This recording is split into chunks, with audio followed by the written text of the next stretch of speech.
Ketua Komisi D DPRD Sidoarjo, Haji Damroni Kudori, meminta jangan ada lagi praktek pemasungan yang dilakukan terhadap orang dengan gangguan jiwa atau ODGJ. Pernyataan itu disampaikannya saat melihat sendiri salah seorang ODGJ di Desa Rejeni, Kecamatan Krembung, yang dikurung dalam ruang sempit di bagian belakang rumahnya. Legislator PKB itu mengatakan ia sudah mendapatkan informasi yang cukup akurat terkait hal tersebut, yakni ada 6 ODGJ di beberapa kecamatan yang saat ini dalam keadaan terpasung. Menurutnya, para ODGJ itu harus diperlakukan dengan layak dan mendapatkan hak-hak layanan pengobatan dari Pemkab Sidoarjo.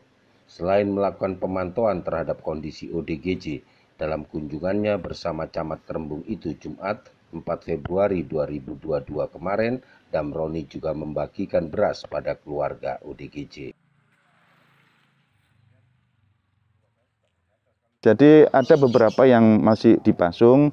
Saya koordinasi dengan pendamping terkait dengan pendamping kejiwaan itu di Sukodono, kalau nggak salah ada yang terpasung itu dengan kondisi berat. Nah, ini harus menjadi perhatian yang intens, kemudian juga didiagnosa. Kalau memang itu kemudian perlu dirujuk ke rumah sakit menur, katakan ya harus segera dirujuk agar hal-hal yang semacam itu tidak elok lah kalau kemudian masih ada pemasungan terkait dengan ODGJ yang di Kabupaten Sidoarjo. Ini PR kita bersama. Yang di Rejeni ini juga termasuk sebelumnya dipasang juga, Pak? Terkurung karena memang beliau ibunya itu merasa kewalahan karena kadang-kadang tiba-tiba meninggalkan tempat sampai kepada keluar daerah dan sebagainya itu. Edukasi kepada masyarakat supaya tidak bebas pasung ini seperti apa nanti? Nah, seperti Mbak Kamima ini tadi, ternyata kalau ketika kita ajak komunikasi masih nyambung.